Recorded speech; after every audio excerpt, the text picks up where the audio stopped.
श्री गणेशाय नमः। नमः शिवाय, नमः शिवाय, नमः शिवाय, नमः शिवाय। श्रावण मास महात्म्य अध्याय 18। आशा दशमी व्रत का विधान। सनत कुमार बोले, हे भगवान, हे पार्वतीनाथ, हे भक्तों पर अनुग्रह करने वाले, हे दया सागर, आप दशमी तिथि का महात्म्य बताइए। ईश्वर बोले, हे सनत कुमार, श्रावण मास में शुक्ल पक्ष की दशमी तिथि से यह व्रत आरंभ करे। पुनः प्रत्येक महीने में शुक्ल पक्ष की दशमी तिथि को यह व्रत करे। इस प्रकार 12 महीनों में इस उत्तम व्रत को करके बाद में श्रावण मास में शुक्ल पक्ष की दशमी तिथि पर इसका उद्यापन करे। राज्य की इच्छा रखने वाले राजपुत्र, उत्तम कृषि के लिए कृषक, व्यवसाय के लिए वैश्यपुत्र, पुत्र प्राप्ति के लिए गर्भिणी स्त्री, धर्म अर्थ काम की सिद्धि के लिए सामान्य जन, श्रेष्ठ वर की अभिलाषा रखने वाली कन्या, यज्ञ करने की कामना वाले ब्राह्मण श्रेष्ठ, आरोग्य के लिए रोगी और दीर्घकालिक पति के परदेश रहने पर उसके आने के लिए पत्नी, इन सबको तथा अतिरिक्त अन्य लोगों को भी दशमी व्रत को करना चाहिए। जिस कारण जिसे कष्ट हो तब उसके निवारण हेतु उस मनुष्य को यह व्रत करना चाहिए। श्रावण में शुक्ल पक्ष की दशमी के दिन स्नान करके देवता का विधिवत पूजन कर घर के आंगन में 10 दिशाओं में पुष्प, पल्लव, चंदन से अथवा जौ के आटे से अधिदेवता की सहस्त्र वाहन युक्त श्री रूपा शक्तियों का अंकन करके नक्त वेला में 10 दिशाओं में उनकी पूजा करनी चाहिए। घृत मिश्रित नैवेद्य अर्पण करके उन्हें पृथक पृथक दीपक प्रदान करना चाहिए। उस समय जो फल उपलब्ध हो वह भी चढ़ाना चाहिए। इसके बाद अपने कार्य की सिद्धि के लिए इस प्रकार प्रार्थना करनी चाहिए, हे दिग् देवता, मेरी आशाएं पूर्ण हो और मेरे मनोरथ सिद्ध हो। आप लोगों की कृपा से सदा कल्याण हो। इस प्रकार विधिवत पूजन करके ब्राह्मण को दक्षिणा देनी चाहिए।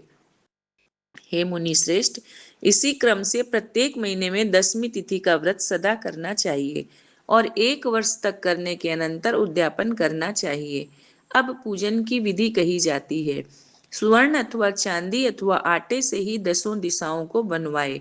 उसके बाद स्नान करके भली भांति वस्त्र आभूषण से अलंकृत होकर बंधु बांधवों के साथ भक्तिपूर्ण मन से 10 दिग् देवताओं का पूजन करना चाहिए। घर के आंगन में इस क्रम से इन मंत्रों के द्वारा दिग् देवताओं को स्थापित करे। इस भवन के स्वामी और देवताओं तथा दानवों से नमस्कार किए जाने वाले इंद्र आपके ही समीप रहते हैं। आप ऐन्द्री नामक दिग् देवता को नमस्कार है। हे आशे, अग्नि के साथ परिग्रह विवाह होने के कारण आप आग्नेयी कही जाती हैं। आप तेज स्वरूप तथा पराशक्ति हैं, अतः मुझे वर देने वाली हो।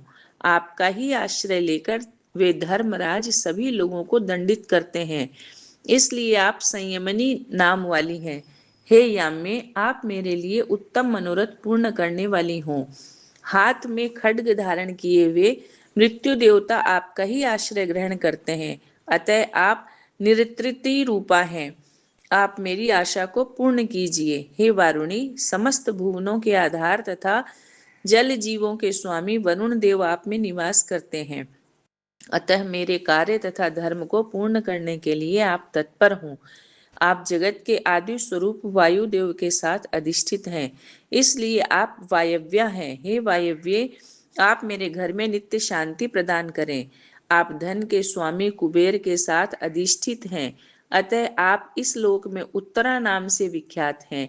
हमें शीघ्र ही मनोरथ प्रदान करके आप निरुत्तर हों। हे ईशानी, आप जगत के स्वामी शंभु के साथ सुशोभित होती हो। हे शुभे, हे देवी, मेरी अभिलाषाओं को पूर्ण कीजिए।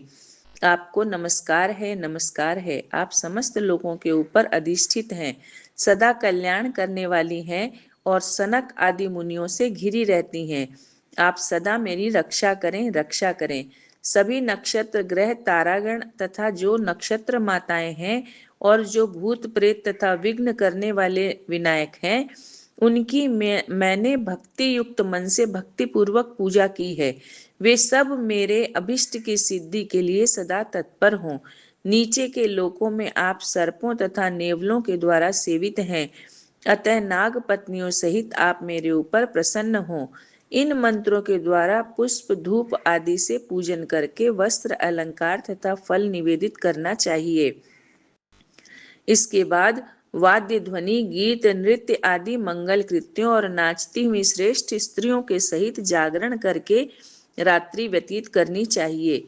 कुमकुम अक्षत तांबूल दान मान आदि के द्वारा भक्तिपूर्ण मन से उस रात्रि को सुखपूर्वक व्यतीत करके प्रातः काल प्रतिमाओं की पूजा करके ब्राह्मण को प्रदान कर देनी चाहिए।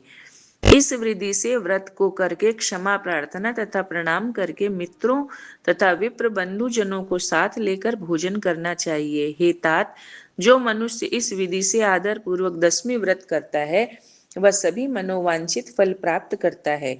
विशेष रूप से स्त्रियों को इस सनातन व्रत को करना चाहिए, क्योंकि मनुष्य जाति में स्त्रियां अधिक श्रद्धा कामना परायण होती हैं। हे मुनि श्रेष्ठ, धन प्रदान करने वाले, यश देने वाले, आयु बढ़ाने वाले तथा सभी कामनाओं का फल प्रदान करने वाले इस व्रत को मैंने आपसे कह दिया। तीनों लोकों में अन्य कोई भी व्रत के समान नहीं है। हे ब्रह्मपुत्रों में श्रेष्ठ, वांछित फल की कामना करने वाले, जो मनुष्य 10वीं तिथि को 10 दिशाओं की सदा पूजा करते हैं, उनके हृदय में स्थित सभी बड़ी बड़ी कामनाओं को वे दिशाएं फलीभूत कर देती हैं। इसमें अधिक कहने से क्या प्रयोजन। हे सनत कुमार, यह व्रत मोक्षदायक है, इसमें संदेह नहीं करना चाहिए। इस व्रत के समान न कोई व्रत है और न तो होगा। इस प्रकार श्री स्कंद पुराण के अंतर्गत ईश्वर सनत कुमार संवाद में श्रावण मास महात्म्य में आशा 10वीं व्रत कथन नामक 18वां अध्याय संपूर्ण। नमः शिवाय, नमः शिवाय, नमः शिवाय, नमः